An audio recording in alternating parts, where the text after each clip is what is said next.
네, 이제 말씀 듣도록 하겠습니다. 오늘 주님께서 주신 말씀은 빌립보서 2장 6절부터 11절까지의 말씀입니다. 제가 봉독하겠습니다.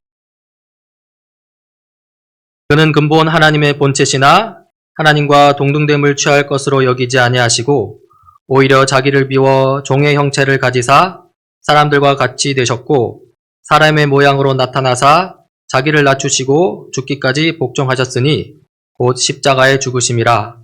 이러므로 하나님이 그를 지극히 높여 모든 이름 위에 뛰어난 이름을 주사 하늘에 있는 자들과 땅에 있는 자들과 땅 아래에 있는 자들로 모든 무릎을 예수의 이름에 꿇게 하시고 모든 입으로 예수 그리스도를 주라 시인하여 하나님 아버지께 영광을 돌리게 하셨느니라. 네.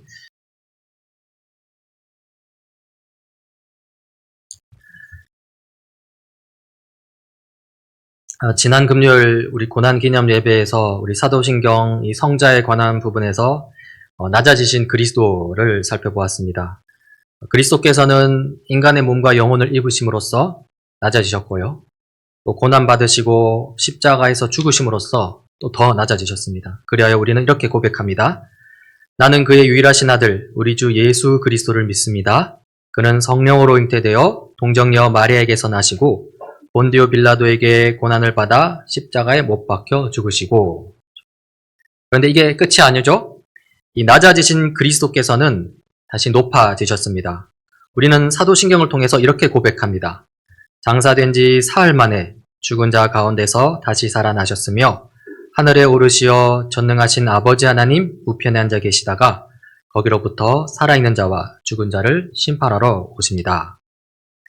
이 그리스도의 높아지심, 그 시작은 예수 그리스도의 부활입니다.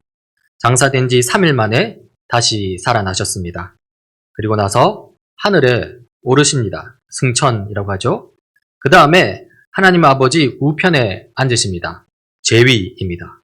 그리고 마지막으로 심판하시기 위해 이 땅에 다시 오심입니다. 재림입니다. 이 부활, 승천, 재위, 재림, 이 사도신경 내용 중에 이것은 이 사도신 내용 중에 높아지신 그리스도를 나타내는 용어들인데요. 오늘 말씀에서 이 부활을 중심으로 좀 더 살펴보겠습니다. 이 부활은 다시 살아났다는 것이죠. 이 다시 살아났다는 것은 그 전에 죽었다는 것을 의미합니다. 따라서 이 부활은요, 이 죽음을 반드시 전제로 하고 있습니다. 죽음이 없었다면 부활도 없습니다. 그러니까 부활은 죽음을 필요로 한다. 그렇게 생각할 수도 있는 거죠. 이러한 논리적인 흐름 속에서 우리는 그리스도의 부활을 논하기 위해서 먼저 그리스도의 죽음을 살펴볼 필요가 있습니다. 이 그리스도의 죽음을 통해 그리스도의 부활의 의미를 더 잘 알게 된다는 것이죠. 그렇다면 그리스도께서 십자가에서 죽으신 의미는 무엇일까요? 두 가지 정도를 생각할 수 있습니다. 한 가지는 우리가 잘 알고 있습니다. 하지만 다른 한 가지는 아마 좀 익숙하지 않을 수 있겠다고 생각이 드는데요. 먼저 우리가 잘 알고 있는 십자가 죽음의 의미 첫 번째는 바로 예수님께서 죄인인 우리 대신 십자가 사형을 당하셨다는 것입니다. 원래 십자가 사형을 당해야 했던 사람은 예수님이 아니라요, 죄 지은 당사자인 바로 우리들입니다. 로마서 6장 23절에 이렇게 나옵니다. 죄의 싹은 죽음이다. 죄를 지었으면 그에 합당한 대가로 죽음, 사형을 받아야 한다는 것이죠. 그런데 그 사형을 죄 없으신 하나님의 아들이신 예수님께서 다 받으시고요. 그 예수님을 믿는 우리는 이제 예수님이 다 받으셨기 때문에 이제 우리는 사형을 받지 않아도 된다는 것입니다. 그리고 이것을 우리는 죄로부터의 구원이라고 이렇게 이름할 수 있겠습니다. 그런데요, 이 십자가의 의미는 단순히 죄로부터의 건져짐만을 의미하지 않습니다. 거기에만 머무르는 것이 아닙니다. 다른 중요한 게 하나 더 있는 건데요, 그것을 의로 인한 영생, 이렇게 한번 표현해 봅시다. 좀 설명이 필요한데요, 제가 예전에 한번 말씀드린 적이 있습니다. 이 죄로부터 구원을 얻는 것은 마이너스 100점에서 0점 상태, 그러니까 죄인의 상태에서 무죄, 곧 죄가 없는 원래 상태로 회복된다는 것을 의미합니다. 하지만요, 우리 인간의 목표는 단순히 0점인 상태, 그러니까 무죄하기만 한 상태에 머무르는 것이 아닙니다. 어떻게 되냐면 플러스 100점이 되어야 합니다. 즉 무죄한 상태를 뛰어넘어서 적극적으로 의로운 상태로 가야 된다는 것이죠.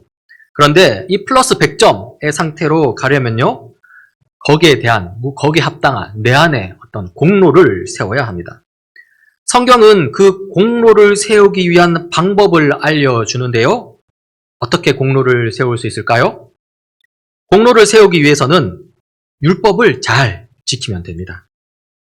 이때 율법을 잘 지킨다 했을 때 이때 반대로 율법을 어기는 일이 있어서는 안 되겠죠? 율법을 잘 지키다가도 하나 잘못 어기게 되면 이 완전함에서 멀어지게 됩니다. 즉 율법을 끝까지 완전하게 지켜야 그 영생에 이르는 공로를 얻을 수 있습니다. 그리고 그 공로로 영생에 들어간다는 것이죠. 이걸 두고 의로 인한 영생 이렇게 한번 표현해 봅시다. 자, 관련하여 성경 문구대를 살펴보려고 하는데요. 먼저 사도 바울은 율법이 영생에 이르는 공로를 세울 수 있을 만큼 선하다고 그렇게 이야기합니다. 율법이 악하다고 하지 않습니다. 로마서 7장 12절인데요. 율법은 거룩하며 계명도 거룩하고 의롭고 선한 것입니다. 그러니까 이 거룩하고 의롭고 선한 율법을 잘 지키면 영생에 이를 수 있다는 것입니다. 뿐만 아닙니다. 예수님은 이렇게 말씀하십니다. 내가 너에게 말한다. 너의 의가 율법학자들과 바리새파 사람들의 의보다 낫지 않으면 너희는 하늘나라에 들어가지 못할 것이다. 여기서 율법학자들, 바리새파 사람들의 의라고 했는데요. 그렇죠? 네, 바로 그게 뭐냐면 율법을 통한 의로움을 가리키는 것입니다. 그러니까 율법을 강조하는 율법학자들, 바리새파 사람들보다 더 율법을 잘 지켜야 한다는 것입니다. 그렇게 해야 하늘나라에 들어간다. 곧 영생에 들어간다는 것입니다. 자, 그런데요. 우리가 이 하나님의 율법을 온전하게 지킬 수 있습니까? 못 지킵니다. 우리가 예전에 살펴보았던 UCT 교리문답 13문답에 이렇게 말하고 있습니다. 13문이 있습니다. 질문은 우리는 하나님의 율법을 완전하게 지킬 수 있습니까? 그리고 그에 대한 답이 이렇습니다. 지킬 수 없습니다. 타락 이후 우리 인간은 하나님의 율법을 완전하게 지킬 수 없으며 오히려 생각과 말과 행동으로 율법을 계속 어기고 있습니다. 못 지킨다 하죠? 그리고 하이델베르크 요리문답 62문답은 또 이렇게 말합니다. 62문인데요. 질문인데요. 우리의 선행은 왜 하나님 앞에서 의가 될 수 없으며 의의 한 부분이라도 될 수 없습니까? 답변은 이렇습니다. 하나님의 심판대 앞에 설 수 있는 의는 절대적으로 완전해야 하며 모든 면에서 하나님의 율법에 일치해야 합니다. 그러나 우리가 이 세상에서 행한 최고의 행위라 할지라도 모두 불완전하며 죄로 오염되어 있습니다. 뭐라고 합니까? 율법의 행위로는 도저히 의로운 영생에 이르지 못한다고 합니다. 이런 상황이라서 이 사도 바울은 율법 때문에 우리가 저주 아래 있다고 오히려 이렇게 말합니다. 갈라디아서 3장 10절 11절인데요. 율법의 행위에 근거하여 살려고 하는 사람은 누구나 다 저주 아래 있습니다. 기록된 바 율법책에 기록된 모든 것을 계속하여 행하지 않는 사람은 다 저주 아래 있다 하였습니다. 하나님 앞에서는 율법으로는 아무도 의롭게 되지 못한다는 것이 명백합니다. 자, 여러분 우리의 목표는요. 마이너스 100점에서 0점, 그리고 0점을 지나서 플러스 100점이 되는 것입니다. 그런데 이 플러스 100점 의인의 상태에 신분이 되려면 이 율법 순종을 통한 이 공로를 세워야 하는데 지금 보니까 불가능합니다. 그러면 이제 우리는 영원히 플러스 100점에 이르지 못하는 것입니까? 우리에게는 더 이상 희망이 없는 것입니까? 그렇지 않습니다.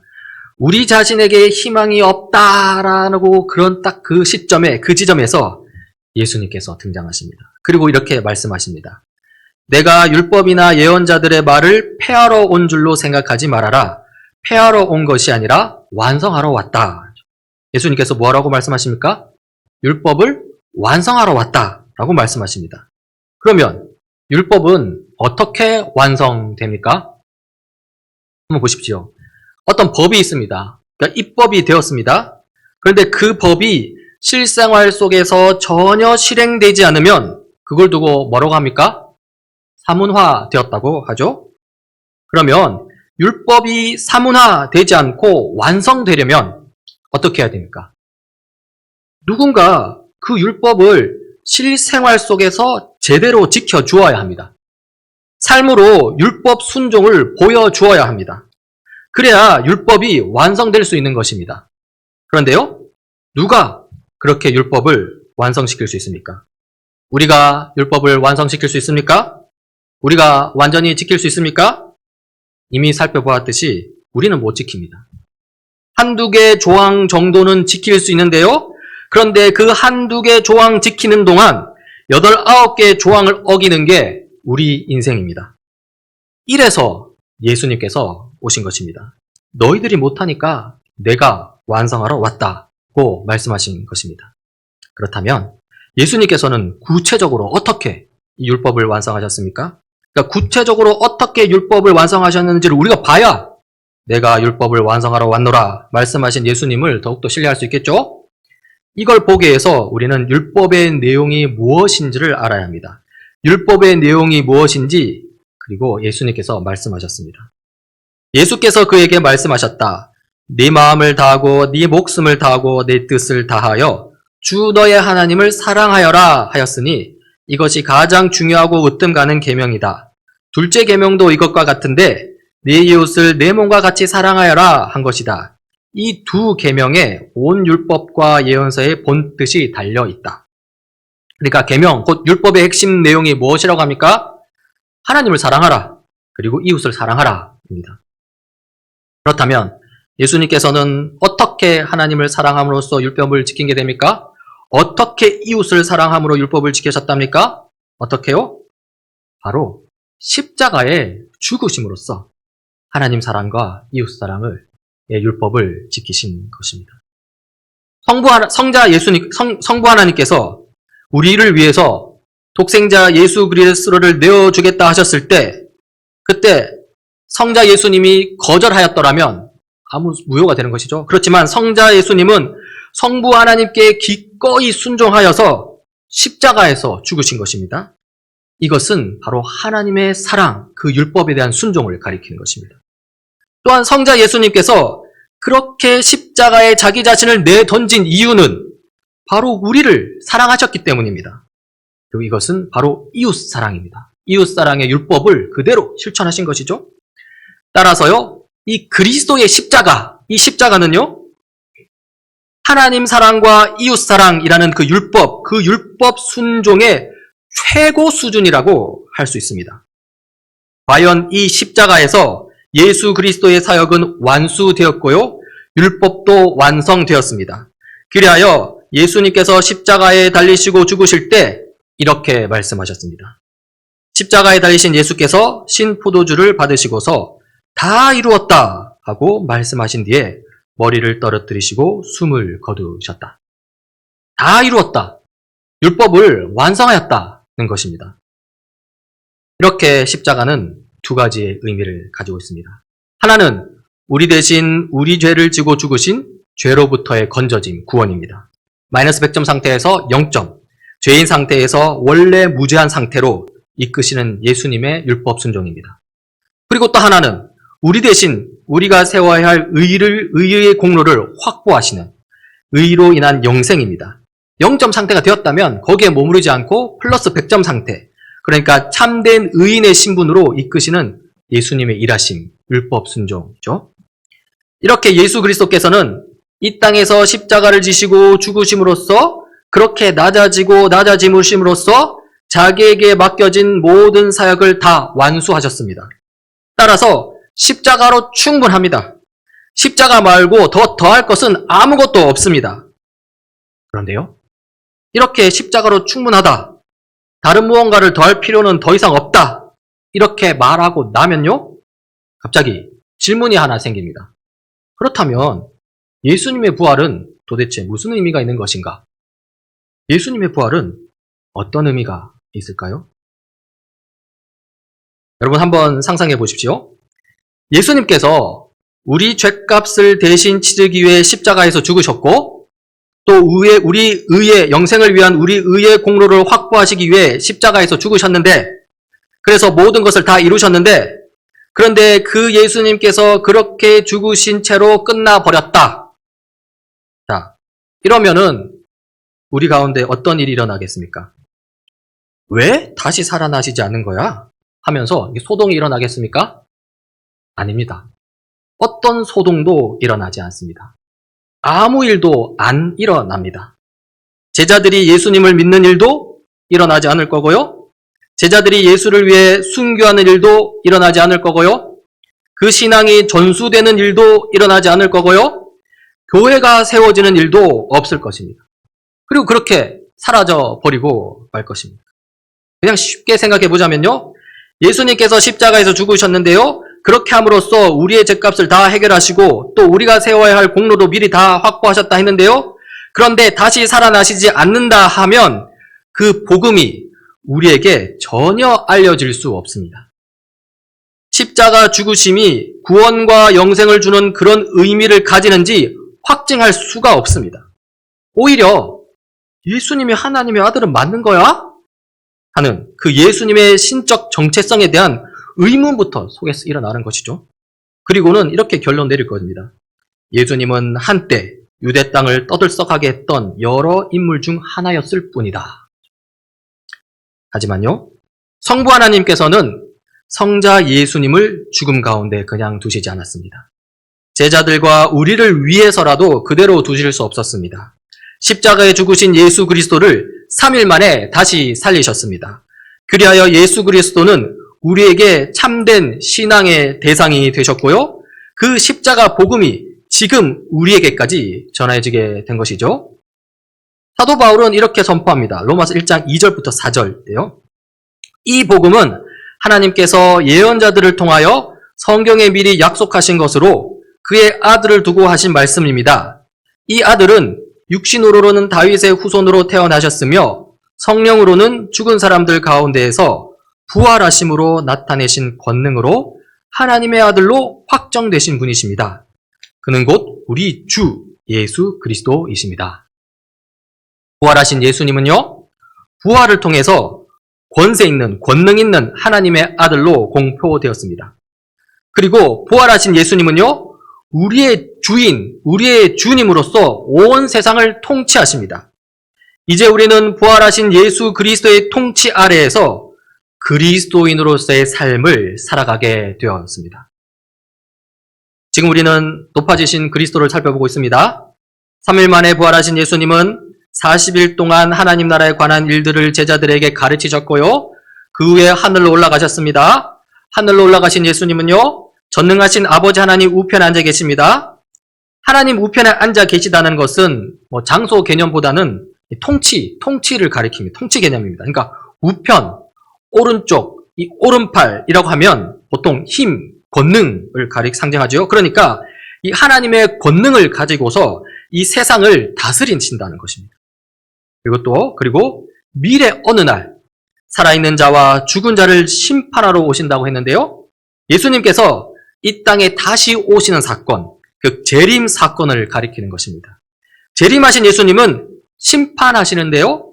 여기 심판에는요, 이 구원도 함께 포함되어 있습니다. 그러니까 악인을 심판하심으로써 의인을 구원하신다는 것입니다. 보통 법에 의한 통치가 아닌 이 힘의 논리가 통용되는 타락한 세상을 보면요, 그렇습니다. 힘세고 악한 사람, 힘이 세니까 이제 자기가 자기 하고 싶은 대로 하잖아요. 그럼 악하게 되는데요. 힘세고 악한 사람이 연약한 사람을 괴롭히는 것이죠. 이때 힘세고 악한 사람을 심판하는 것은 곧 연약한 사람을 구원하는 것으로 직결됩니다. 이래서 악인을 심판한다라고 했는데요. 그것은 의인을 구원하신다라는 것과 같이 되는 것이죠. 이렇게 예수님의 높아지심을 살펴보면요. 그리스도의 높아지심은 그리스도의 통치권과 연결되어 있다는 것을 알 수 있습니다. 하나님의 보좌 우편으로 상징되는 하나님의 권능은 하나님의 통치를 의미하고요. 또 심판하신다라고 했는데요. 이 심판도 하나님의 통치 행위라고 할 수 있습니다. 그리하여 빌립보서 2장 9절부터 11절 높아지신 그리스도에 대해서 사도 바울은 이렇게 노래합니다. 그러므로 하나님께서는 그를 지극히 높이시고 모든 이름 위에 뛰어난 이름을 그에게 주셨습니다. 그리하여 하늘과 땅 위와 땅 아래에 있는 모든 것들이 예수의 이름 앞에 무릎을 꿇고 모두가 예수 그리스도는 주님이시라고 고백하여 하나님 아버지께 영광을 돌리게 하셨습니다. 이 성경 구절에서 이 지극히 높아지신 그리스도가 나오시죠? 이 그리스도는 모든 것들이 모든 이름에 뛰어난 예수의 이름 앞에 무릎을 꿇고 예수 그리스도는 주님이시다라고 고백하는 바 바로 통치하시는 주님이십니다. 사실 이 부활 가운데 드러난 이 십자가 죽으심의 의미, 죄로부터의 건져짐, 구원, 또 의로 인한 영생도 하나님의 통치와 연결이 됩니다. 보십시오. 죄는 뭡니까? 율법을 어기는 것이죠. 그럼 의는 뭡니까? 율법을 지키는 것입니다. 그러면 죄로부터의 구원은 뭡니까? 율법을 어기는 데로부터 오는 사형을 면하게 하는 것이고요. 또 의로 인한 영생은 또 뭡니까? 성자 예수님께서 하나님 사랑과 이웃사랑이라는 율법에 순종하심으로써 세운 것입니다. 죄로부터의 구원이든 의로 인한 영생이든 둘 다 모두 다 뭐냐? 율법이 그 중심을 차지하고요. 그 율법은 바로 하나님의 통치를 의미합니다. 하나님을 사랑하고 이웃을 사랑하라는 그 율법을 통한 사랑의 통치라는 것이죠. 그리고요, 예수 그리스도의 부활을 통해서 그 십자가 죽으심의 의미, 곧 하나님의 통치가 우리에게 알려졌고 우리에게 힘을 발휘하게 되었습니다. 결국 우리는 율법을 기쁘게 지킬 사명이 있고요. 비록 지금은 많이 부족하다 할지라도 그러나 부활하신 주님께서 재림하시는 그날에는 율법을 완전하게 지킬 수 있게 될 것입니다. 왜냐하면 주님 재림하시는 그날에 우리 또한 예수님처럼 새롭고 완전한 부활의 몸을 입게 될 것이기 때문입니다. 고린도서 15장 51, 54절인데 이렇습니다. 마지막 나팔이 울릴 때, 그러니까 주님이 다시 오실 때, 재림하실 때입니다. 눈 깜빡할 사이에 홀연히 그렇게 될 것입니다. 나팔 소리가 나면 죽은 사람은 썩어 없어지지 않을 몸으로 살아나고 우리는 변화할 것입니다. 썩을 몸이 썩지 않을 것을 입어야 하고 죽을 몸이 죽지 않을 것을 입어야 합니다. 썩을 이 몸이 썩지 않을 것을 입고 죽을 이 몸이 죽지 않을 것을 입을 그때 이렇게 기록한 성경 말씀이 이루어질 것입니다. 죽음을 삼키고서 승리를 얻었다. 이 새로운 몸을 입는 그때에는 재림의 때죠. 그때에는 억지로가 아니라 기쁜 마음으로 율법을 따르는 삶을 살게 될 것입니다. 허술한 게 아니라요. 완전하게 율법을 따르는 삶을 살게 될 것입니다. 죽음을 완전히 이기는 삶을 살게 될 것입니다. 참으로 예수 그리스도의 주인 되심, 예수 그리스도의 왕 되심을 인정하는 삶이 펼쳐지게 되는 것이죠. 참으로 하나님 나라입니다. 참으로 샬롬이 가득한 나라입니다. 여러분, 오늘은 부활절입니다. 다시 사신 그리스도, 부활하신 예수님, 그리하여 우리의 주인이자 왕 되신 예수님을 기억하고 기념하면서 우리 또한 부활의 몸을 입고 우리 왕께, 우리 주님께 완전하게 순종하는 그날을 소망하시길 바랍니다. 그리고요, 하나님 사랑과 이웃 사랑이 완전히 실천되어 참된 샬롬이 펼쳐질 그날을 소망하며 지금 여기에서 샬롬의 삶, 곧 하나님 사랑과 이웃 사랑을 연습하는 우리 모두가 되길 간절히 바랍니다. 기도하시겠습니다. 죽음을 이기시고 다시 살아나신 주님, 부활 승천하셨고 재위하시고 또 재림하실 높아지신 그리스도 우리 주님을 기념하면서 그리스도로 인해 우리도 부활한 새 몸을 입고 하나님의 통치를 온전히 이루어갈 그 날을 소망합니다. 그 날에 이르기까지 끝까지 우리를 인도하여 주옵소서. 우리 주님이신 예수 그리스도 이름으로 기도드립니다. 아멘.